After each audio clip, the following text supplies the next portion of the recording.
Good morning mga Kamis, what's up? Ito na naman ang inyong lingkod, Kamis Vlogs. Sir Ants, bago tayo dumako sa ating pag-uusapan ngayong araw, gusto ko lang muna kayong batiin ng isang manigong bagong taon. So, kumusta ang bagong taon natin ngayon? Today, alam ko, lahat ng mga kaguruan ay nagbalik na sa ating mga station, sa kanya-kanyang station, at tayo ngayon ay ready na naman magbigay ng ating full support o ang ating serbisyo para sa bata at para sa bayan. So, para saan ba itong video? Itong video na to ay pag-uusapan natin ang patungkol sa tinatawag natin o sa inaabangan natin ng mga guro. Ito ang loan moratorium. So, himay-himay natin. Tingnan natin yung mga updates ng DepEd patungkol dito sa loan moratorium. Tara, samahan nyo ako. Isa-isay natin. Let's go! Mga Kamis, so andito na ang mga pangalan ng bangko na magagrant sa atin ng loan moratorium. Isa-isay natin. So meron dyan na 1-month moratorium para sa lahat ng DepEd personnel. Anong buwan yon? Ngayong buwan po yon. Ngayong January 2025.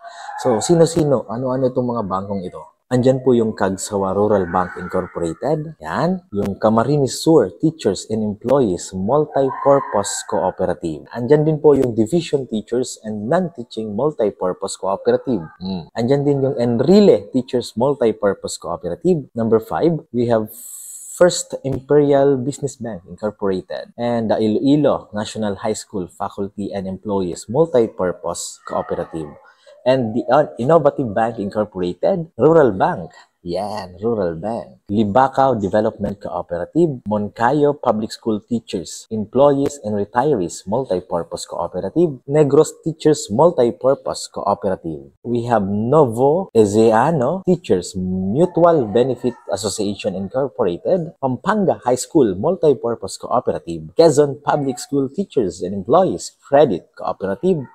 We have the Rang I Bank, the Rural Bank Incorporated, Romblon National High School Teachers and Employees Multi-Purpose Cooperative, and last one, we have the Rural Bank of Bambang, Nueva Vizcaya Incorporated. Alright, so we have 16 rural banks and cooperatives na maggagrant po ng 1-month moratorium ngayong January 2025. Ito pong 16 na ito na maggagrant ng 1-month moratorium ay wala po silang hihinging interest. Anything na makakabawas sa deduction ngayong buwan. So ito ay full moratorium sa loob ng isang buwan. January 2025 lang. Sa madaling sabi, ngayong January ay hindi po kayo mababawasan ng loan deduction. Doon po sa 16 na cooperatives at rural bank na binanggit po natin. So, meron naman tayo yung magbibigay ng 3 months moratorium. My God, sana all.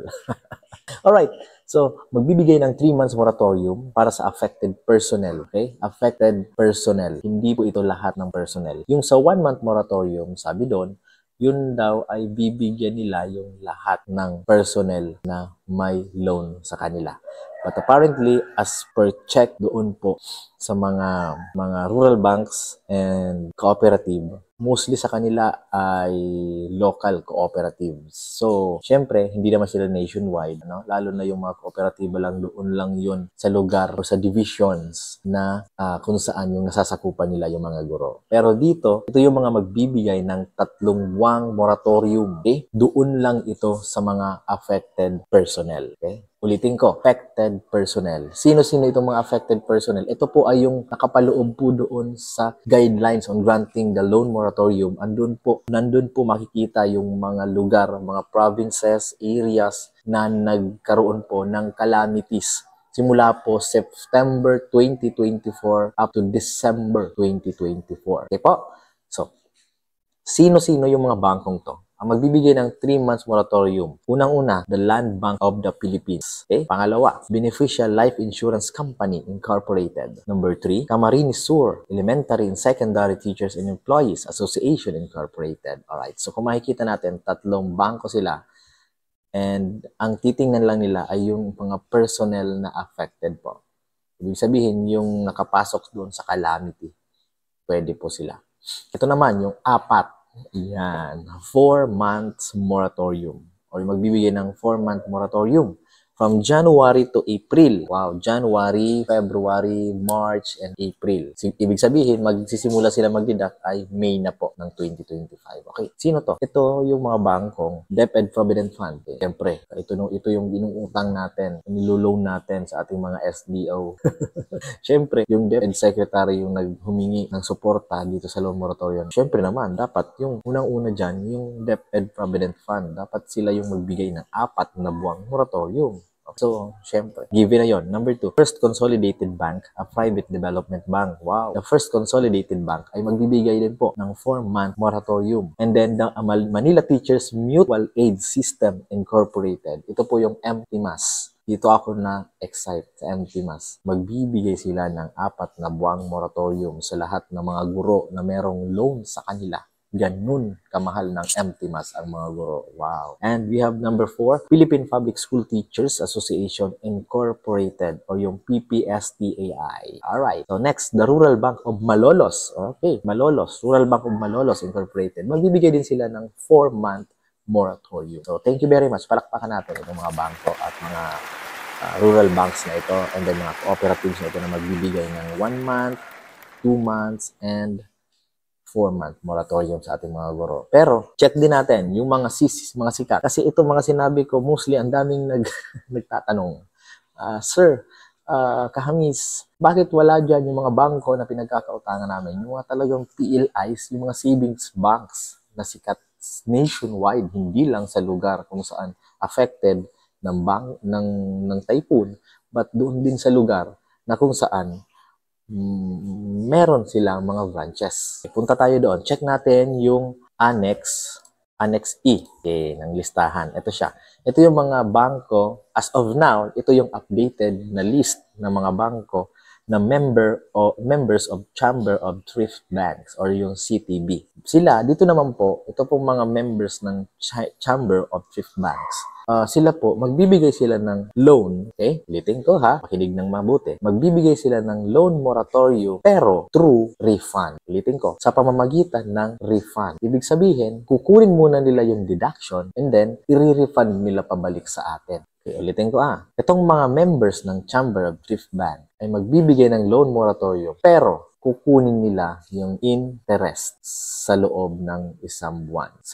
Kung ilan mang buwan abutin yung kanilang moratorium, buwan-buwan kukunin nila yung interest. And then, hindi po to basta-basta po mag-grant sa atin yung loan moratorium, yung moratorium ng mga bangko. Anong gagawin natin? Kailangan natin makipag-coordinate doon sa bangko para ma-process yung application natin through refund. Okay? So, ano yung mga bangkong to? Ito sila. Check natin yung listahan. Number 1, we have the First Valley Bank Incorporated. Andyan na nakalagay yung email address, andyan na nakalagay yung cellphone number, yung mobile number. So, what you are going to do is to contact the given in a contact person dyan. No? So, gawin natin yon. Number 2, China Bank Savings. Okay, yung China Bank. And then, number 3, we have the City Savings Banks. City Savings Bank. Andyan na din po yung email address, yung cellphone number, yung FB Messenger, yan. Okay?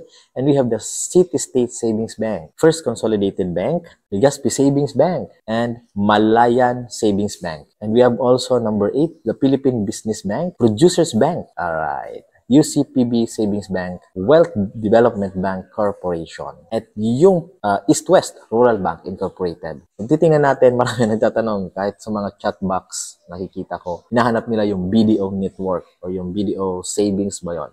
I don't know. Wala kasi akong account niya. Yung BDO, unfortunately, wala po sila dito sa mga name of bank. So, pwede nyo silang kontakin, tanungin kung meron bang may offer silang moratorium ngayon. So, thank you very much. Yun lang po yung ating pag-uusapan ngayon. As of now, ito pa lang po yung update ng mga bangko. So, hintayin po natin kasi nag-uumpisa pa lang yung January. Baka marami pa mangyari hanggang katapusan ng January. So, doon po sa mga recipients na magagrantan po ng 1 month, 3 month, and 4 month moratorium, gamitin po natin yung perang magagrant sa atin sa tamang paraan. Thank you very much and bye-bye. Ito po ang inyong Kamis Vlog. Palagi nagsasabi, I love you all. Thank you.